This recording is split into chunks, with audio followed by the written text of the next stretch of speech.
लड़के ने अपनी जिंदगी में पहली बार एक बीस्ट को बुलाया, लेकिन अनजाने में उसने गलती से अपने ही टीचर स्वेलोइंग हेवन टोड को समन कर लिया। ये कॉन्ट्रैक्ट इतना मजबूत है कि मालिक की मृत्यु होने तक इसे किसी भी हाल में तोड़ा नहीं जा सकता। टीचर उसे जान से मारने ही वाले थे कि तभी उन्होंने पहचान लिया, यह तो वही बच्चा है जिसने कई साल पहले उन्हें एक ही मुक्के में बुरी तरह हरा दिया था। यह लड़का तो जन्म से ही अजेय और बेहद शक्तिशाली था। उसे एक साधारण इंसान बनाने की कोशिश में उसकी माँ ने नूडल्स का लालच देकर उसे स्कूल भेज दिया। स्कूल के पहले ही दिन उसकी मुलाकात कॉलेज की सबसे खूबसूरत लड़की से हुई जो उससे रास्ता पूछ रही थी। लड़का ज्यादा ध्यान नहीं खींचना चाहता था, इसलिए वो उसे नजरअंदाज करके आगे बढ़ गया। पर यह बात लड़की के एक दीवाने आशिक को बुरी लग गई। लड़की के सामने हीरो बनने के लिए उसने अपनी तलवार से लड़के पर हमला किया, लेकिन वो लड़की बीच में आ गई। उसे लगा कि ये सब उसकी वजह से हो रहा है, इसलिए उसने लड़के से कहा कि वो उसे रोक लेगी और वो वहाँ से निकल जाए। ये देखकर लड़के का दिल पिघल गया और उसने चुपके से अपनी शक्ति का इस्तेमाल करके उस लड़के की तलवार की ताकत खत्म कर दी। बिना किसी शक्ति के वो लड़का वहाँ से दुम दबाकर भाग गया। वो लड़की लड़के का नाम पूछना चाहती थी, पर लड़के को डर था कि उसके और भी दीवाने आशिक उसके दुश्मन बन जाएंगे, इसलिए वो बिना पीछे मुड़े अपनी क्लास की तरफ भाग गया। क्लास टीचर जो खुद एक दानव राजा था, उसने पहली क्लास में सबको 50 मील के दायरे में मौजूद किसी दानव को बुलाने का काम दिया। जो जितना ताकतवर दानव बुलाएगा उसे उतने ही ज्यादा नंबर मिलेंगे। तो चलिए अब हम टेस्ट को शुरू करने जा रहे हैं।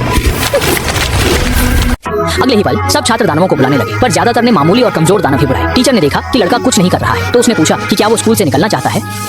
मजबूर होकर लड़के ने अपनी शक्ति का थोड़ा सा इस्तेमाल किया और गलती से टीचर के असली रूप को ही बुला लिया और उसे अपना पालतू दानव बना लिया। टीचर को यकीन नहीं हो रहा था कि वो जो एक महान दानव राजा है, एक छोटे से बच्चे का गुलाम बन गया है। वो गुस्से से लाल हो गया। उसे काबू करने के लिए कभी इंसानों के कई बड़े योद्धाओं ने अपनी जान दी थी। गुस्से में आकर दानव राजा ने लड़के को मारने की ठान ली।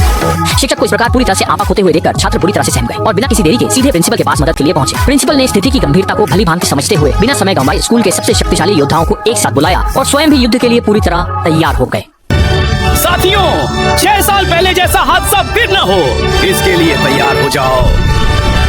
दानव राजा ने उस लड़के की अपार शक्ति को तुरंत पहचान लिया। उसे अच्छी तरह याद आ गया कि यह वही बालक है जिसने 6 साल पहले उसे बुरी तरह परास्त किया था। लड़के ने अपना दिखावा त्याग दिया और उसे चेतावनी दी कि उसने सबको बहुत डराया है। यदि उसे अपनी जान बचानी है तो उसे चुपचाप उसकी हर बात माननी होगी। अगले ही पल वह दानव राजा एक पालतू जानवर की तरह उसके पैर दबाने लगा।